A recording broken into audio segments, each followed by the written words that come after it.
I've been a janitor for the last 30 years, but for the past 5 I've been the caretaker of the Majestic, an old movie theater downtown.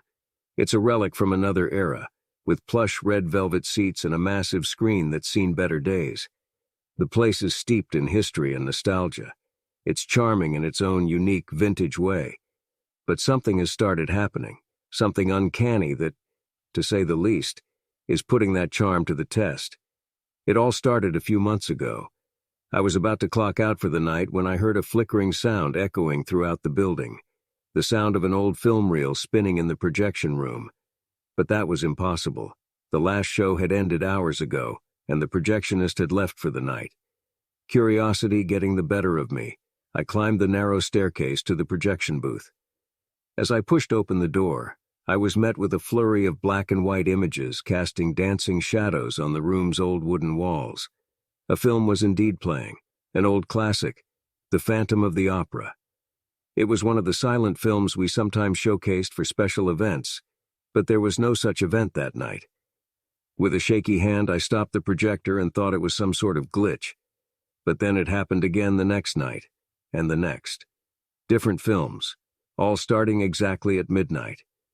Each time I would hear the whir of the projector, climb the steps and stop the film.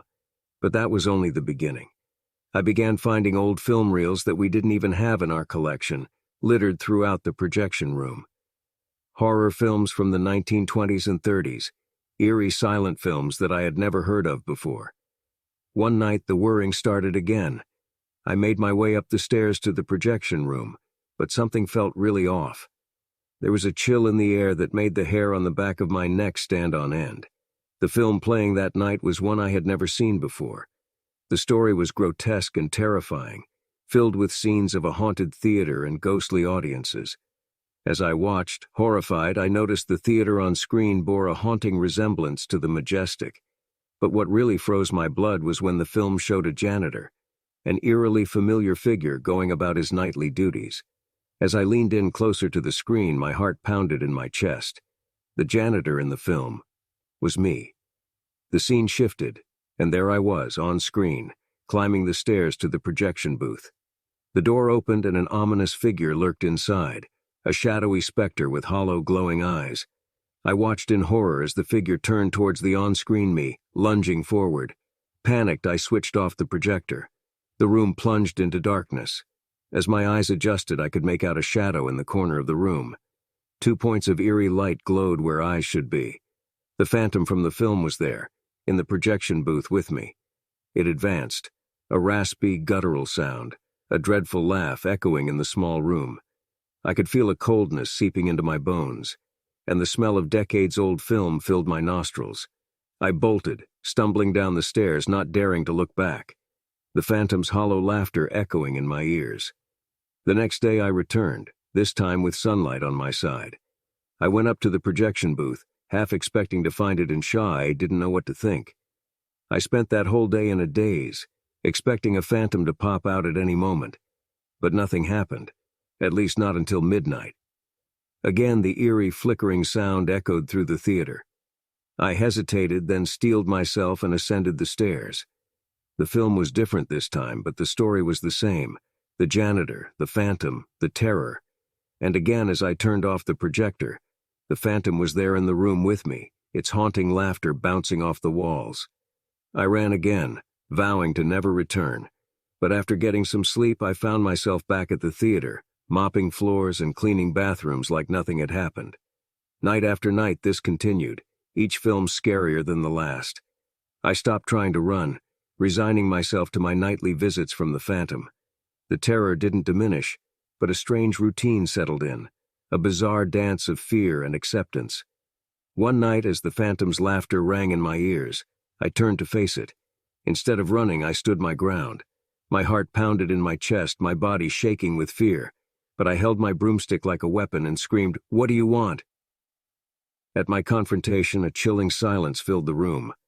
The phantom seemed to halt in its tracks, its hollow laughter ceasing abruptly. My heart pounded in my chest, an echo in the eerie quietness. "Challenge me," it said in a hissing whisper that made the hairs on my arms stand up.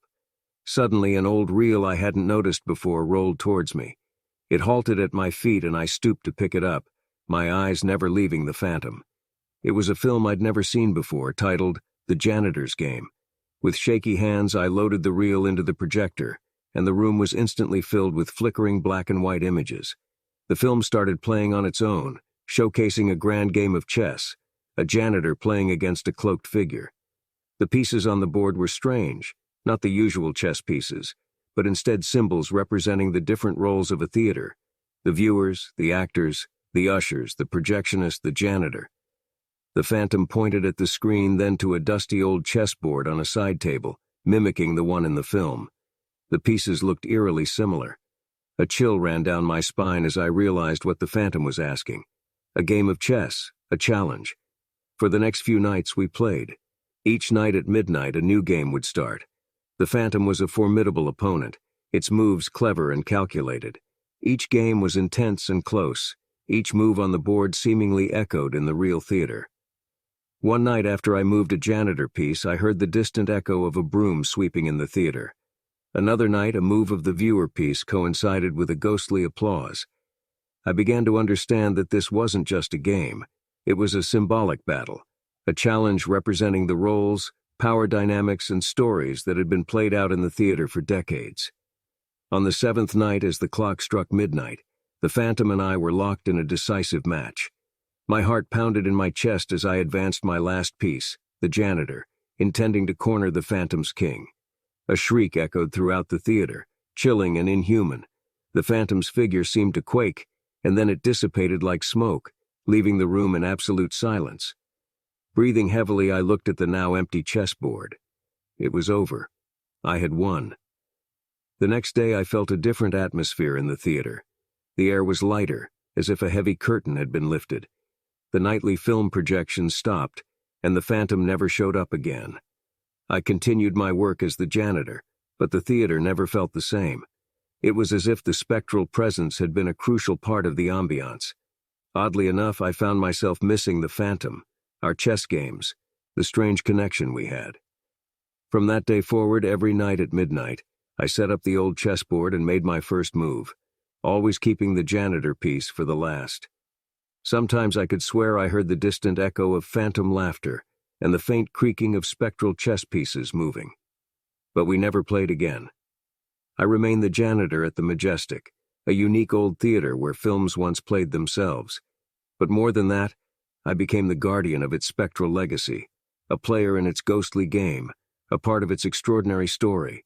And honestly, I wouldn't have it any other way. That's it for now, but there is certainly more where that came from. Please leave us a comment and let us know what you thought of this story. Please also like and subscribe. Thank you.